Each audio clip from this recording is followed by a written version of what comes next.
আসসালামু আলাইকুম। এস.এন. রোজি কুকিং চ্যানেলে সবাইকে স্বাগতম। আজকে রান্না করব ইলিশ সরিষা খুব সহজ উপায়ে। সঙ্গে থাকুন, দেখতে থাকুন। ইলিশ মাছটাকে ফাঁসে প্রসেস করে রেখেছি।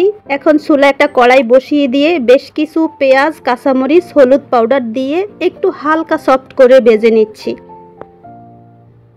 এখন উপর থেকে বসিয়ে দিব ইলিশ মাছ। আমরা সবাই জানি ইলিশ মাছ খুব সুস্বাদু একটা মাছ। এই মাছের স্বাদ অনেক বেশি। নিজস্ব স্বাদ গন্ধ ধরে রাখার জন্য মশলা উপকরণ খুব কম দিয়ে রান্না করব।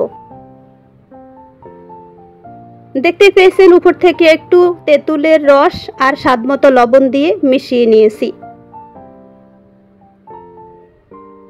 এখন ইলিশ মাছের সঙ্গে যে সরিষা রান্না করব সেই সরিষাটাকে বেটে নিয়েছিলাম। এখন এই তেঁতুলের রসের সঙ্গে ভালো করে হাত দিয়ে মেখে নিচ্ছি। সঙ্গে দিব হলুদ পাউডার।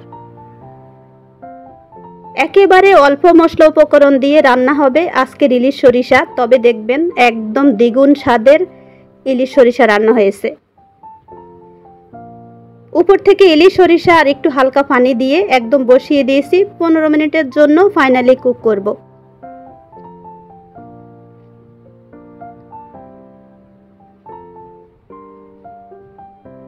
আমরা অনেকেই জানি না ইলিশ মাছের স্বাদটাকে ধরে রাখতে হলে, দ্বিগুণ স্বাদে রান্না করতে হলে মশলা উপকরণ খুব কম দিতে হবে। আদা রসুন পেস্ট, একদম জিরা, গরম মশলা কিচ্ছু লাগবে না।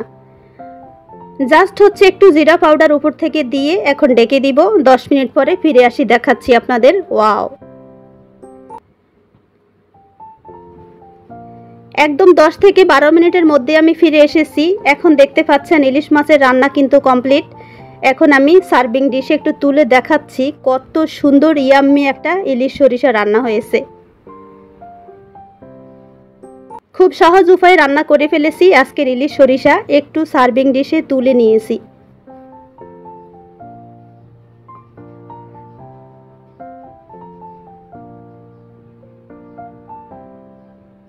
অনেক বেশিক্ষণ রান্না করতে হবে না। ইলিশ মাছ রান্নাটাও কিন্তু খুব অল্প সময়ের মধ্যেই তুলে নিতে হবে। তাতে করে ইলিশ মাছের নিজস্ব স্বাদ গন্ধ সব ঠিক থাকবে। এই হচ্ছে ইলিশ সরিষার ফাইনাল লুক। দেখতে অসাধারণ হয়েছে, খেতে তো ইয়াম্মি। সত্যি করে একটা কমেন্ট করে বলে যাবেন কেমন হয়েছে। খুব সহজে সেরা স্বাদে আজকের ইলিশ সরিষা রান্না হয়ে গিয়েছে। আশা করছি রেসিপিটা আপনাদের ভালো লেগেছে। ভালো লাগলে রীতিমতো একটাই রিকোয়েস্ট থাকবে, ভিডিওতে একটা ছোট লাইক দিয়ে দিবেন। যারা আমার চ্যানেলে নতুন, চাইলে কিন্তু চ্যানেলটা সাবস্ক্রাইব করে সঙ্গে থাকতে পারেন। অলরেডি যারা এই কাজটা করে ফেলেছেন তাদেরকে অসংখ্য ধন্যবাদ। নতুন আরেকটা রেসিপি পাওয়া পর্যন্ত সবাই অনেক বেশি ভালো থাকেন। আর একদম ঠিক এভাবে রান্না করে একটা কমেন্ট করবেন। ওকে, বাই, আল্লাহ হাফিজ, আসসালামু আলাইকুম।